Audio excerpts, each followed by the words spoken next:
As cities continue to grow, the need for smarter and more connected transit systems has never been more important. From LRT and BRT expansion to mobility hubs and regional integration, these projects are reshaping how people move throughout our communities. In this episode, we discuss the future of transit in Mississauga, the opportunities and challenges of delivering major infrastructure projects, and how mobility investments can support sustainable growth across the region. To help us with the discussion is Carolyn Ryall. Carolyn is the director of the City of Mississauga's Rapid Transit Program Office, and she joins us today. Welcome, Carolyn. Good evening. Thank you for having me. Carolyn, you have been on the job for a very short period of time with the City of Mississauga. I did sit in the council meeting when you delivered your presentation, and I have to say, you have ramped up remarkably fast on the City of Mississauga's transit. So congratulations on that. Help us understand exactly what your area does within the infrastructure of the City of Mississauga. Sure. Thanks, David, for the compliment on the presentations. So I was in front of council. I've been with the city for 6 months now. I have been in municipal government for over 20 years, and I've worked at a number of different municipalities. So I can say I'm very impressed since joining the City of Mississauga with all of the rapid transit program initiatives that are underway. Since joining at the city, it is a wonderful opportunity to work on a number of projects that have visible impact on how people move across the city and region. And that is the primary focus of the Rapid Transit Program Office, is understanding how we have different modes of travel, safe travel, fast, efficient travel throughout the municipality, working with many internal, external stakeholders, and bringing the vision and all of that complex work, planning, and construction really to the table and allow Mississauga to be able to use it. It will be something that transforms communities today and with many generations to come. It's really exciting work. Now, we know the LRT is a Metrolinx project. It's a provincial project, but of course, it's running through the City of Mississauga. I know you have a few details on the LRT. So can you give us like a 30-second update on the LRT? Where is it? There is some speculation on when the project may be finished, at least a guideline on when people can expect it to be finished. And what's the latest developments? Sure. So for those that are out on the Huron-Ontario corridor with a lot of frequency, I hope they're seeing that a lot of work is underway and advancing. Metrolinx and Mobilinx, in partnership with the city, are working very hard to bring the program, to advance it and to bring it to completion. With regards to the speculation around the timelines, I know that a lot have heard 2028, but I'm really going to leave that to Metrolinx to state it more publicly when they're ready to state the completion date. And again, that's all speculation until we hear it from Metrolinx.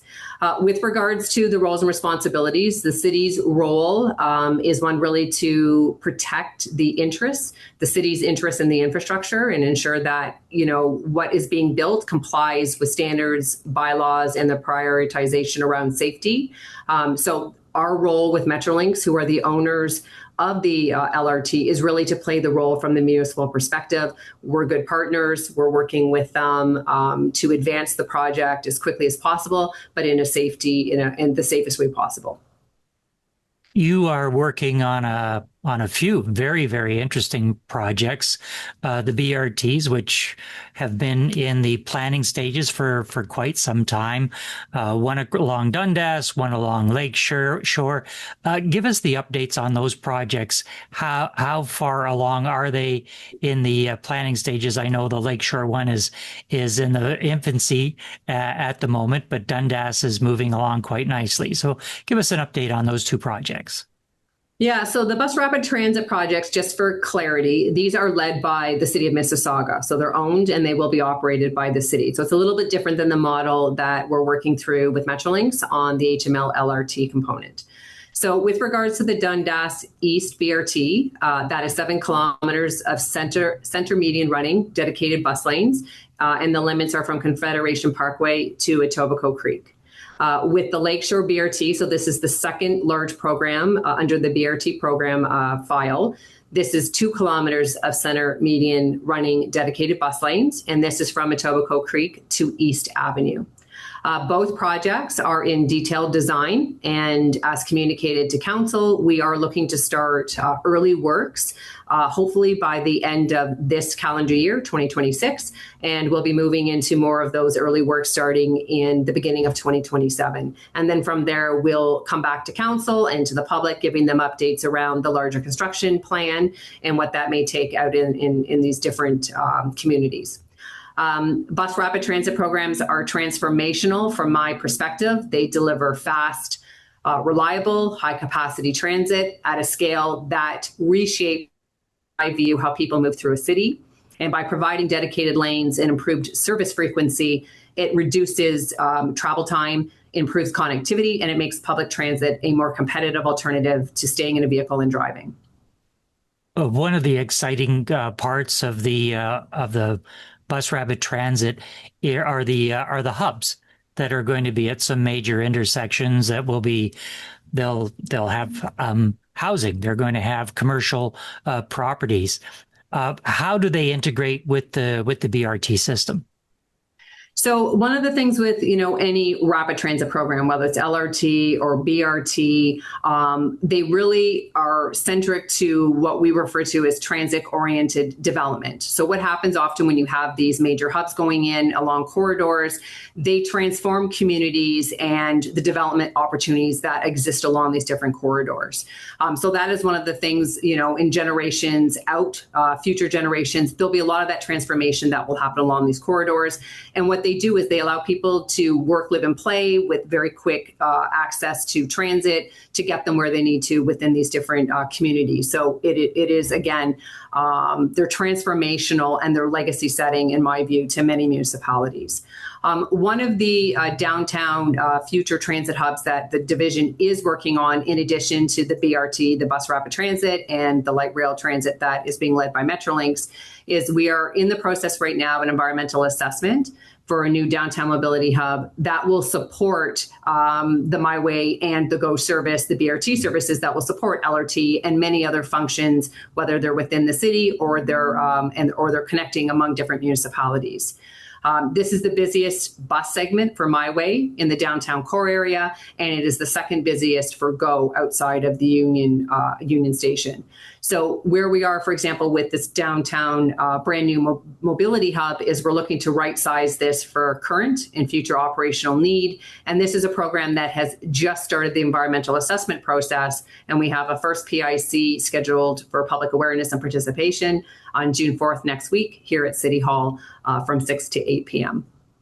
I was going to ask about the public awareness because we know there's that acceptance curve that kind of goes like this and then down, and because people don't like change, and a lot of times it's the fear factor of what might be coming along. So on the Dundas corridor, we'll take the Dundas corridor because I believe that's the one that's been in the making for longer than the Lakeshore line. Where are we in that fear factor curve? If we've had the public consultations or people, wrapping their minds around it and saying, you know what, I think this is going to be good for the city. Well, with regards to where we are today with the program, and then where we're going to be moving to, we will be launching different platforms to be very transparent on the progress of the project and what is next to come. And I completely agree with you. Anything that has such large scale complexity and change to any community, people want to understand what this means to their daily commute, their daily life, getting around their community. So transparency around the project, where it is, how we're moving forward, is key to being successful in delivering these projects. So one of the things that we're doing, and again, I just started here 6 months ago, so I'm getting up to speed on how this may have been communicated, to these communities in the past. There would have been an environmental assessment process that would have been done years previously. Yes. There are interactive pages that exist on the city's webpage where you can go in and look specifically at a project, not just rapid transit, most large scale construction projects, where you can see the current status of where the project project may be. And that will be something that we'll be continuing to go live with is updating those and ensuring that there is public awareness online. We will be having, whether they're PICs, public information centers, or bringing it to council or meeting with the wards and being a part of their, different town halls. We want it to be very publicly known what we're doing. And again, we always value the participation and the input of the community and to see if there are opportunities to incorporate things where we can at different points in the project. The city of Mississauga is being very proactive these days on the planning side of things and where we're putting transit and transportation. I know you've only been on the job for 6 months, but when you look into the future and see the plans, what's the most exciting thing for you to talk about when it comes to rapid transit in Mississauga?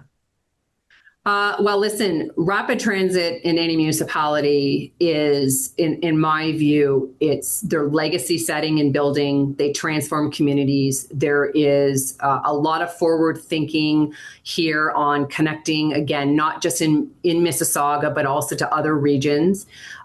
Individuals who are coming to municipalities and living in downtown and even outside of downtown areas want to understand how they can get out of their car and be connected. So all of these projects play a huge role, even with the current, different operational, different in the operational systems, such as the current standard MyWay processes, in this case, on, again, how I can leave my front door, get on safe, efficient transit and make my way through communities. Again, they connect communities, they shape, and, there will be generations and years that reap the benefit of these important transit initiatives that are put into place. And Mississauga has a lot of planning, forward thinking, and dollars accessible to them to be a part of just, that transformation. And that's really, really exciting. If you're interested in knowing more about the rapid transit plans for the City of Mississauga, visit the City of Mississauga website. And if you like this video, give it a thumbs up. And if you're enjoying the content, smash that subscribe button and get notified of our next episode. Thanks to Carolyn Ryall for being my guest today. This is David Wojcik for MBOT TV Zoomcast, wishing you continued success in your business.